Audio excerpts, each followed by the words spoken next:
Good. All right, welcome everyone to the Monday Afternoon Advocate News Meeting. I'm editor and publisher Chris Cobbler. With me as always to my left. Tony Belandrin, city editor. And behind the camera. Digital editor Thomas Martinez. So let us know what you think of the stories we're working on, any suggestions you have for stories we should be working on. That's why we come on every weekday to encourage conversation with you. And to get while people are signing on and getting started, I'll ask a trivia question. So, who originated the idea of the lost kingdom of Atlantis? Where did that come from, that idea? And I haven't looked, and I think I know the answer, but I have a feeling it's part of some type of either Roman or Greek mythology. No, wait a minute. No, I don't think so. Yeah, that's a good logical guess, but that's not what I think it is. Because when I was a kid, well, go ahead and guess. Okay, or how about Jules Verne's? That's who I think it is. That's who I think it is because I read 20,000 Leagues Under the Sea and a lot of Jules Verne, and I think it came from that. Did you read 20,000 Leagues Under the Sea? Yeah. No, I just watched the movie. I was a big Jules Verne with fan. Kirk Douglas, and who's still alive. He's 101, I think. Shipwreck, was that his name? Anyway, I don't know. I don't remember all my Jules Verne, but yeah. You remember Swiss Family Journey to Robinson? the Center of the Earth?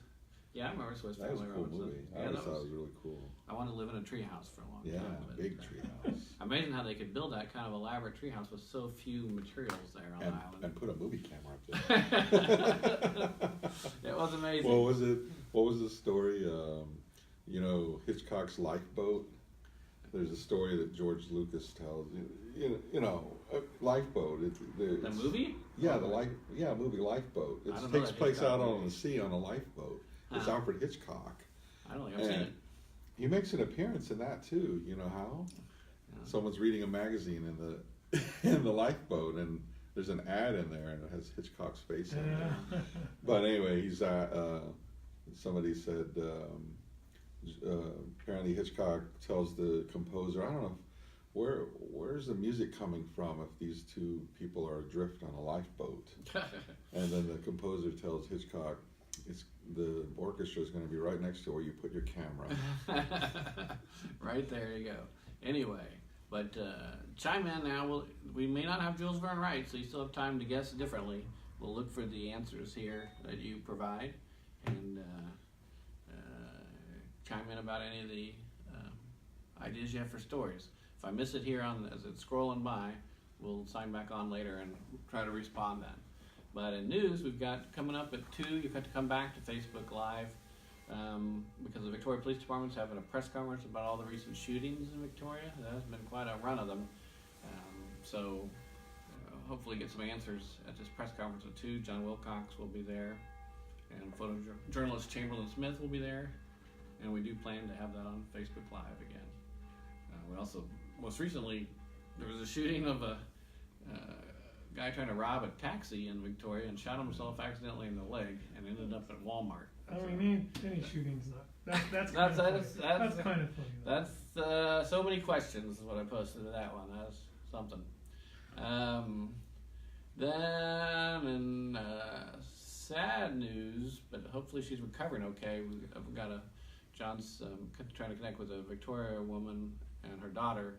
The woman is recovering from a head-on collision that was up on I-35 recently. So that's what I was trying to get my head wrapped around. He kept saying I-35. Like, we're nowhere near I-35. No, she was traveling. Was traveling. Then we're working on advance about the Master Gardeners who are having a state conference here in Victoria. So that's terrific. They're anticipating 500 people for a 3-day convention. That's more than what was at TIPA. That's a big conference, and Victoria's limited in what it has available for conference room. So it's pretty cool that the Master Gardeners are able to manage that. That's a significant conference. Then we've got Victoria College having a meeting today about possible tuition and fees for next year, and possible change in the student services fee. We're working on a couple other business stories. We'll wait to see how they come together. And we've got, of course, our debate. I want to remind everybody that our debate for the mayor and city council candidates will be April 1st at UHV North.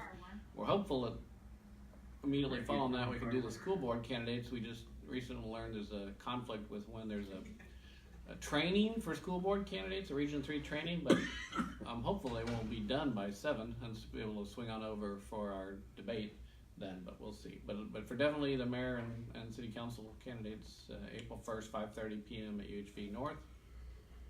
A couple short items about the Czech Heritage Society having a program coming up, and there's also the storm spotters training the National Weather Service does if you want to be a storm spotter. In your schools, we've got a story in the Children's Discovery Museum and a spring camp it had last week. Spring break is over. Sorry, kids, at least in VISD. They're all back to school today. I was over at Hopkins reading, so I know they are indeed back in school this morning. Were they motivated? Yeah, the little girl I read with. She was so happy to see me. It's heartwarming. She gave me a hug. Aw. And did you tell her, hey, I'm going to publish her now. I don't have time to do that. and then And were you editing the book? Paul's UT's the only people out of to step. Everybody else was on spring break this past week, but UT's on spring break this week. And Austin. And the whole UT system, I assume. But so Paul's up at Breckenridge skiing, or I don't know if he's skiing. Breckenridge, yeah. nice. Well, 13 of them went up and split a house or something up there. Surprise area. Well, that was last week. But. Yeah, well, they got it through the bomb cyclone. They missed that. Then we got a story about, it's interesting, the valedictorian for Victoria East in 2016 has research published by the American Heart Association. She's at Duke. Wow.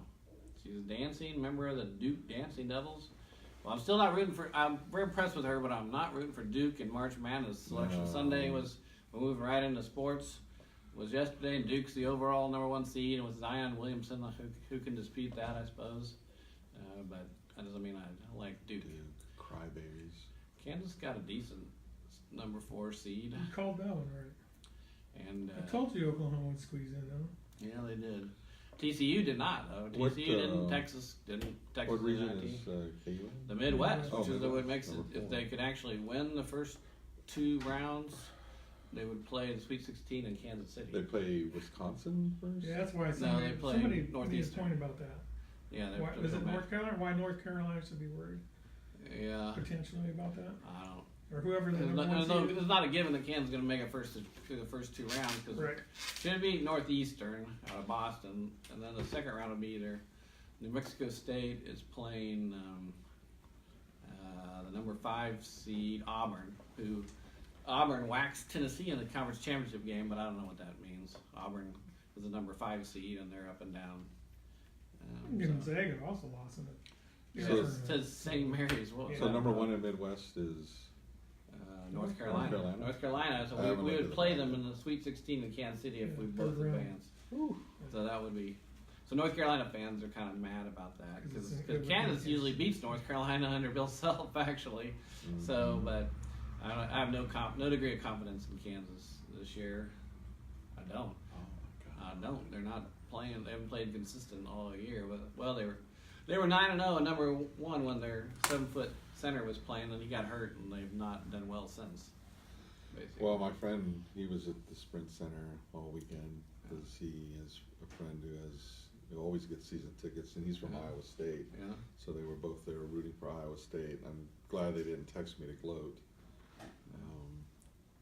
Made it to the championship, though. Yeah. Even before the game, I said, well, they were. His friend was like not confident with Iowa State, and I said, well, Iowa State's another school. It's really confusing. Although they have a ton of talent, I think they're really good. But they went on this dive in the middle of the Big 12 conference schedule. I don't know why, but they're really good. I mean, Kansas shot terribly in the championship game, but Iowa State's just a really talented team, and they could go a long ways on the NCAA if they put it together. Maybe they'll knock North Carolina off. Or no. Well, they wouldn't play. They're in the Midwest, but they're on the other side of the bracket, so they wouldn't play them if they both advance till the Elite 8. Gotcha. But Iowa State could definitely be a Sweet 16, maybe an Elite 8 team, maybe farther. I don't know. I mean, other than Duke, I think everybody's vulnerable. I mean, it's easy to pick all the number ones. The number one seeds are Duke, North Carolina, Gonzaga, and Virginia. Of course, Virginia got upset last year by the first number one seed to lose in the first round. That's So other than Duke, I could see all three of those losing before they get to the Final Four. Duke, man, they've been up and down too. I know they just got their kid back, but They've lost more when he's been out. Yeah. So, but they've also lost with him too. So Yeah. it's it's pretty wide open year, really. I think so. Yeah, I don't know who my dark horses would be out of the field, other than Kansas. So you're going to manage the bracket? We've got a bracket challenge going on VictoriaAdvocate.com. We need to promote that. This You need to this talk is to her turned about red. that. Yeah. Okay. Amber just turned that red, I bet. Which one? The East grad. Oh, it's not happening. All right, moving. All right, moving to another day. I don't know why it wouldn't run. Wasn't that the your school's one? Yeah, it seems like it's either there or it's not. But anyway, other than sports, we've got the athletic, the football coach at Shiner announcing his retirement. So that's big news. Stephen Cerny. We always have a good team on Shiner. So Yeah. And we've got, of course, our outdoors package. Fishing from Bink and hunting column from John Jefferson and all our other outdoors features. We got Spurs versus Warriors. Well, I'm not sure if we get that in a 7 o'clock game. Spurs versus Warriors. Yeah. This would be one time I want the Spurs to win. There you go. Well, because if the Nuggets win, then they'll be tied again for the number one seed in the West. Then we got the NCAA Women's March Madness bracket coming out tonight at 7 for those who are interested. I'm not sure how many are, but maybe a few. Baylor's still a powerhouse without what's her name? I don't know that they are. I'm not sure, actually. I can't tell you. I just know UConn's not invincible now. Which is hard to believe because as many as they won. Let's see. Anything big on the State Digest? There's not there. Nothing there. And I haven't looked at the Texas Tribune yet this morning. Let's see. What do you know? Call up this. Pat. Oh, Pat. We had our Pat had our farm animal winner pick up her prize winning this morning. Was it farm animal or what was the one before? Yeah, farm animal. Pat did. She's sponsoring Days Gone By. Is sponsoring our new one, the Wildflower Photo Contest, with a $75 gift certificate for first and $25 for second. Appreciate that, Pat. Of course, the month that just ended was the haircut contest, and that was sponsored by Charlene's Gifts. So we'll have that running fairly soon. The winner of a lot of good haircut entries too, and we're getting a lot of good wildflower reader photos already. So those you can see them all at VictoriaAdvocate.com. You see anything there, Tony, on the wire to talk about? There's some kind of breaking news this morning. I'm trying to remember another. There's a cyclone. More than 1,000 people were feared dead in Mozambique 4 days after a cyclone slammed into the country. Cyclone Mozambique. Submerging entire villages and leaving bodies floating in the water. What's the latest on flooding in this country? We had that in the paper today. And anything else stand out? There was a shooting or something this morning somewhere. Yeah, the shooting. Yeah, it was in Netherlands. The gunman killed 3 people and wounded 5 on a tram in the Dutch city of Utrecht on Monday morning in what the mayor said appeared to be a terror attack. In this sad world we live in, the 3 people dying is small compared to what else is going on in the world. A pediatrician in Pennsylvania is sentenced to 79 years for sexually assaulting at least 31 children, most of them as patients. And then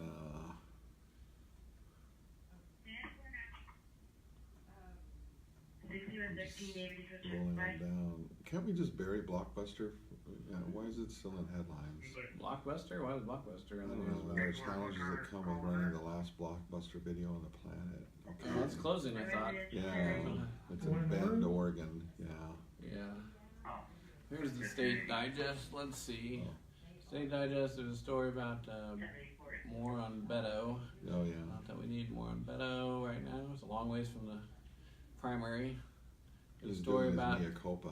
George W. Bush welcoming new citizens during naturalization ceremony in Dallas. That looks good. Oh, Deer Park. Emergency workers work Monday to control a large fire burning at the Houston area petrochemicals terminal. That was a big fire around Deer Park, southeast of Houston. We had that on in the paper today. And Kansas is in the news. what are we in the news about? Basketball? The Dateline Salt Lake City, a federal appeals court will hear arguments Monday over the constitutionality of a struck-down Kansas law that required people to provide documents proving their U.S. citizenship before they could register to vote. And guess who's behind that? Chris Kobach, is he still around? Kansas Secretary of State Chris Kobach. Alright, let's see. In a case with national implications for voting rights, Kansas faces an uphill battle, blah, blah, blah. What did that remind me? Oh yeah, and I saw the headline, was it Sunday's paper? Yeah, the 48 names who were questioned about voter registration in this state were put back on the voter rolls because of the debacle at the Secretary of State's office. Let's see what the Texas Tribune has. Nothing looks too standout right now. I wonder whose head's gonna roll for that debacle though. Well, the guy's not going to get it. The guy's not going to get the job. Whitley, is that his name? Yeah, Secretary of State. He was an interim who was wanting to be appointed. Right. I think that's a blemish on his resume. Let's see. I'm looking to see anything else stands out. A big blemish. Looks like it. But if anybody has any other tips or comments, Miranda, Pat, anybody else, just give us a buzz. We'll be here all day. Actually, Tony will be here. Call us at 574-1222. Peace out. Is there a comment? No, we gotta do the trivia answer. Oh, sorry. George Orwell's All right. Who originated the idea of the lost kingdom of Atlantis? And the answer is Plato. All right, so it goes. You were closer. Wow. Plato. Atlantis first appeared in the dialogues Timaeus and Critias, penned around 330 BCE. The legend of the kingdom lost to the sea has captured the popular imagination ever since. So I steered you wrong, Tony. Plato. All right. Well. Plato. I guess I got Plato and. I guess I'll try to be just philosophical about my humiliation. All right, but anyway, call us in the newsroom at 574-1222. Peace out.